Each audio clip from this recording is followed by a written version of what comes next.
Hey, what's up, guys? This is AJ with 4th and 20 Sports, coming at you solo dolo style today with another teaser video. And today I am talking NFL free agency.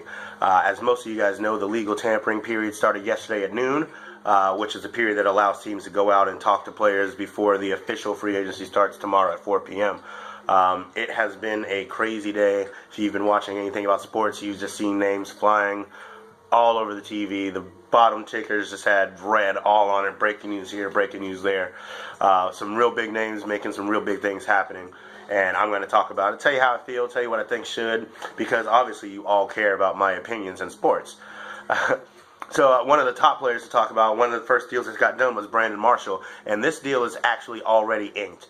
Reason being is he was actually released last week before that free agency deadline, so he was actually allowed to go out and ink a deal, make something happen, which he already did, as he is headed off to the Giants, gets to stay in New York for a 2-year, $12 million deal.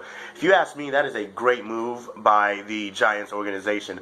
You pair up a veteran like Brandon Marshall with Odell and Eli, and it's bound to have good things happening. As you remember, the Giants fell just short last year in the playoffs. Couldn't make it happen. Dropped a lot of passes. Dropped some touchdown passes in a critical playoff game. I think the veteran mindset here kind of helps that away. I mean, production is production. Any given Sunday, I get that. But when you go into that game, right mentality and everything, I think you have a better chance. And with a guy like this, that's going to be happening. You pair it with the wonderful defense they had, Landon Collins back there making things happen. Eli Apple, the second-year man coming this time. They're going to make some big things happen. I think they're poised for a pretty good playoff run. One of the biggest offensive players I think will benefit from this is actually Sterling Shepard, because you gotta give attention to Brandon Marshall now. You got to give attention to OBJ, and God forbid they get a running game out of either free agency or the draft, because then you're going to have some real scary problems. So I really like this move by the Giants, and I hope it plays off. Brandon Marshall deserves to get into the playoffs, get into the postseason, see if his caliber, style of player can go a long way. There was small talk about him going to the Patriots. I don't. The Patriots have been coming up talking about everybody. There was a talk about AP going to the Patriots, Adrian Peterson. And the funny thing is, though, I think this came up from Adrian Peterson. I think he was the one that let it leak that he'd be willing to sign a discount if the Patriots wanted to sign him and, take a smaller contract. But the only person that this is a really good fit for is Adrian Peterson. I mean, he's about to be 32 years old. He hasn't played in 2+ years. He had that injury last year after 31, 37 rushes or something like that. The year before he was suspended. So, he hasn't really played, but he's Adrian Peterson. I mean, we've all thought he was done before, and then he came out and just ran wild. Now, do I think he's going to have a LeGarrette Blount 1,800-yard, 18-touchdown season? No, I don't. But I do think he would be productive for the Patriots. It's that style of running. He's used to going straight forward through the tackles, much like LeGarrette Blount. But unfortunately, I don't think it's the type of offense that would suit him on the coaching staff side. I don't think, he's used to being the X factor. He's used to being that it guy. And if he was to go to the Patriots, he'd have to realize he may only be getting the ball 15 to 18 times a game. Of course, unless he dominates right out of the gates in the first quarter. Otherwise, it's Tom Brady's world and you're living in it. And it's going to be a pass-happy offense. So I don't see him in the Patriots. I think the deal that's more likely to get done is the Oakland Raider deal. Oakland seems to be very, very excited or very interested in him, rather. And I think it's a good fit. He does average less coming out of the shotgun, but, I mean, their scheme is so adjustable. It'd be easy with that offensive line to get him running through the tackles. And even if he is just a second option or the equal option in the backfield, I think it really helps with Amari Cooper and Seth Roberts and Michael Crabtree and those boys. So hopefully it ends up with something like that. But either way, I think Adrian Peterson would be fine one way or another. It's all day Peterson. I mean, what do you expect? Couple other names that seem to have been getting done. Pierre Garçon looks like he's off to the 49ers, looking to make about $16 million in his first year. I think the big thing here is he's looking to reunite with Kyle Shanahan. And from his perspective, I think it's a big thing that Kyle Shanahan's actually just trying to dangle some bait or something maybe for Kirk Cousins to get him over there. Now, it's true that the 49ers are talking about or looking to or seems to have already agreed with something with Brian Hoyer, but does that really deter you from going after Kirk Cousins? I don't think it does. I think Kyle Shanahan would love to have Kirk Cousins running his offense, or at least competing to run his offense. And other than that, I don't know if Pierre Garçon realizes that this would just be the start, because the 49ers obviously have way more problems than just the quarterback and receiver position. So hopefully they do something to help Garçon out so he can be the receiver he just left being over there in Washington.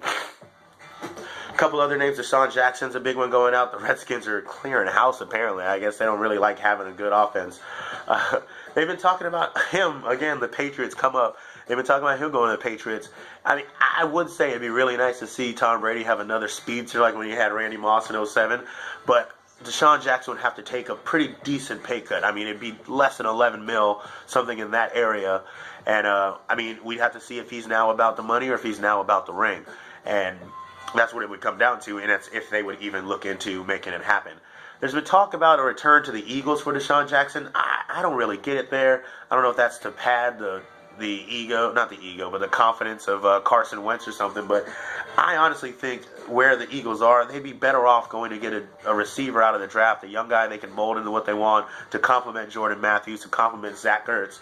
I don't see you going to get that veteran that you're going to have to focus on and skip over all the things you're looking to build in your future going forward. The other name for DeSean Jackson was the Cowboys, which a lot of people think is stupid, but I actually think that would be really, really scary.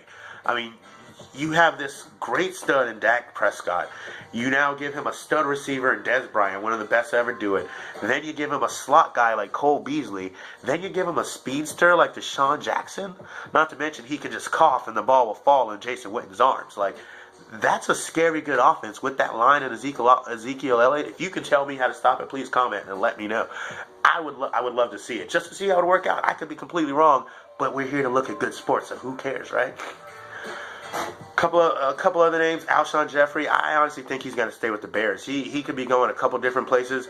He's looking to test the free agency market. Let me tell you what that means. That means the Bears don't know what they should pay him, and they want to make sure they don't overpay him. He did have a slip in production last season, but, I mean, he didn't really have quarterback play over and through and out. This year, they're looking to sign Mike Glennon, who apparently is the backup or the second coming of backups. I don't really get it. $15 million for a guy who's 10 of 11 is what you're going off of. I mean, we all remember Nick Foles, who threw 27 touchdowns and 2 interceptions, and that was a blessing until the next year where he threw 10 interceptions, and then the next year where he threw 10 interceptions, and then the Brock Osweiler thing. I mean, I'm just saying, don't get caught up, but I think Alshon Jeffrey is going to stay with the Bears. I think they are ready to match offer sheets. They just want to know where his value stands and what he can do for the organization. And one of the last biggest names, Tony Romo, as most of you have known, will be released tomorrow at the deadline. We all knew this was coming. I would have rather seen something happen where last year they told Tony, hey, look, Dak's our guy this year.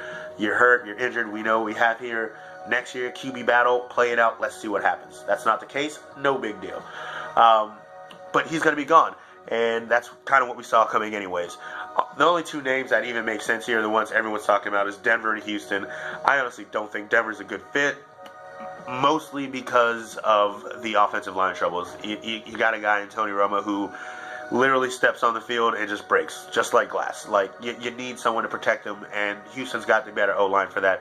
Houston's got a great defense, as do the Broncos, but that defense is, the Houston defense is up and coming with that boy AJ Bouye back there, who I also think will stay put, and I hope stays put. He's one of the cornerstones from that defense. You know, they won the division at 9-7 last year. With Tony Romo, I can definitely see an 11-5, at least a 10-6. It's an easier road for him winning a ring, and let's be honest, that's what he's trying to do right now. So I do think we see Tony Romo in a Houston jersey next year, and that'd be a good way to shake some things up. I know I came at you guys with a lot of offensive players today, but that's basically the talk of the town right now. I mean, I really do think the only big two names was AJ Bouye, who I just mentioned. I would love to see and think would stay in Houston. The Eagles have talked a little bit about him, but they look to be backing off of that. And Dante Hightower, who, again, the Patriots, they'd be dumb to let him go. I think they're just trying to find the right number that they can agree on. Dante Hightower wants to be in the Patriots uniform, and the Patriots definitely want him there. So that's all I got for you guys. I'm sure if you guys want more defensive players, comment in the spot. Let me know. I will look through some, and I will give you my portions on that. Otherwise, guys, thank you for listening. Thanks for tuning in. Go ahead and hit that like button at Facebook, 4th and 20 Sports. Jump on Twitter and follow us at 4th and 20 Sports. I've been AJ, and I shall see you later.